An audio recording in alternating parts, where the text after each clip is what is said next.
yang pernah bertugas ke Timur Timur itu di-ban. Bapak-bapak dan ibu saya abaikan hoax.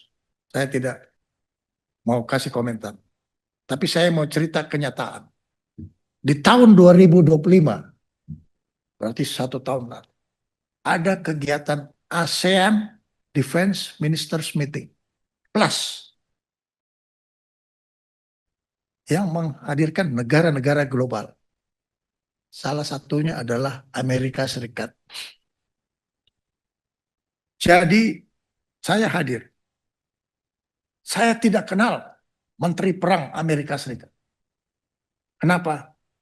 Karena ya memang dia terlalu global, kita regional.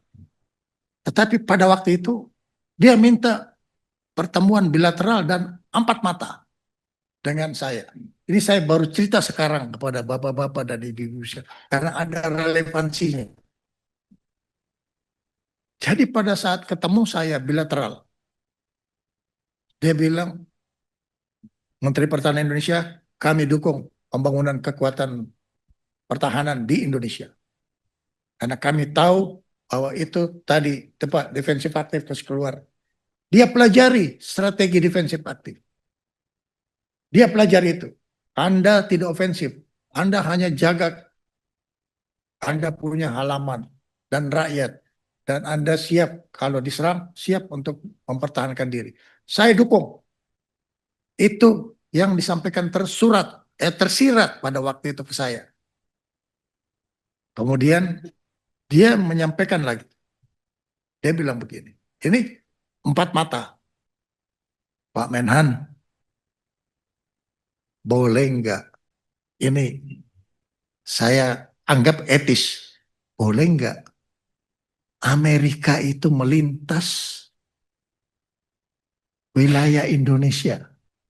Tahun 2025, boleh nggak melintas wilayah Indonesia apabila kami ingin melintas untuk keperluan-keperluan tertentu yang mendesak.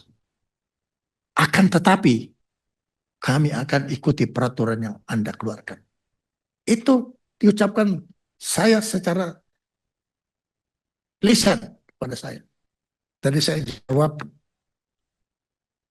Pak Menteri, walaupun ada harapan, tapi saya akan lapor kepada Presiden saya. Karena dia adalah Panglima tertinggi dari Tentara Nasional Indonesia. Oh baik. Terus dia bilang lagi, Pak Menhan, bisa nggak saya mengundang Menteri Pertahanan Indonesia ke Amerika Serikat tahun 2026?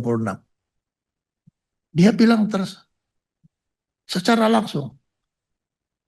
Saya kaget juga. Itu.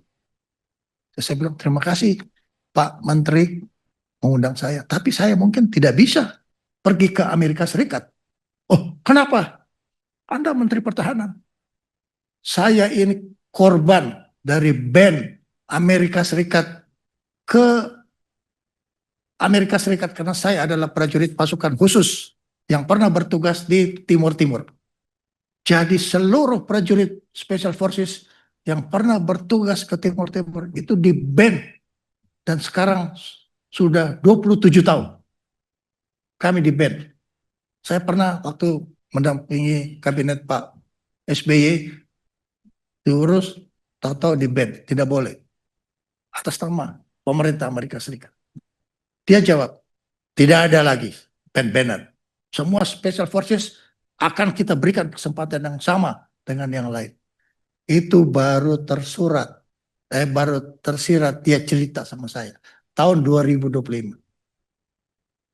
Terus dia bilang lagi, Pak Menhan, boleh nggak minta tolong?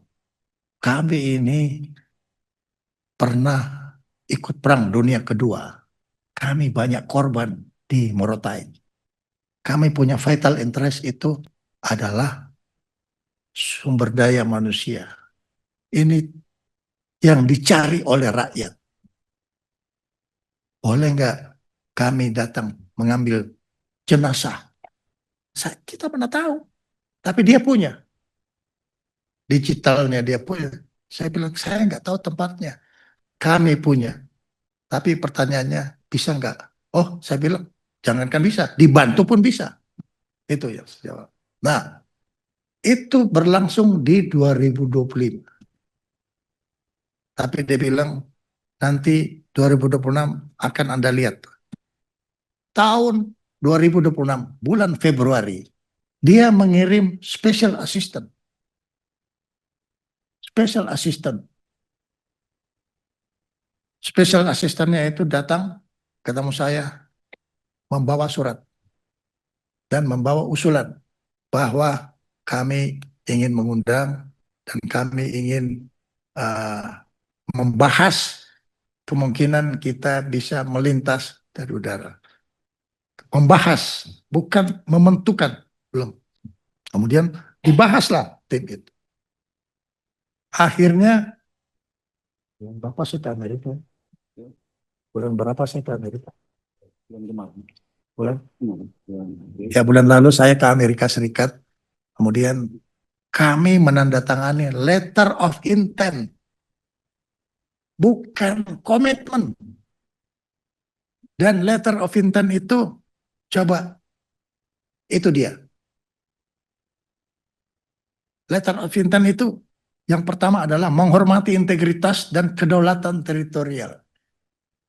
Yang kedua, diperlukan mekanisme dan standing operating procedure kalau kita setuju dan konsisten dengan hukum dari masing-masing negara. Ini sudah ada. Kita kalau latihan, kalau dia ada luka, kita kembalikan. Ini adalah letter of intent, bukan letter of commitment. Jadi kami tidak bikin komitmen apa-apa dengan Amerika Serikat dalam hal udara. Tidak. Kami mempertahankan konstitusi dan kami mempertahankan kita punya kepentingan nasional. Dan dalam defense cooperation, kita ada prinsip mutual benefit dan mutual respect. Ini semua ada di dalam tiga itu. Nah, jadi Bapak-bapak dan Ibu sekalian, begitu pentingnya kami menjaga national interest di dalam berhubungan dengan negara global.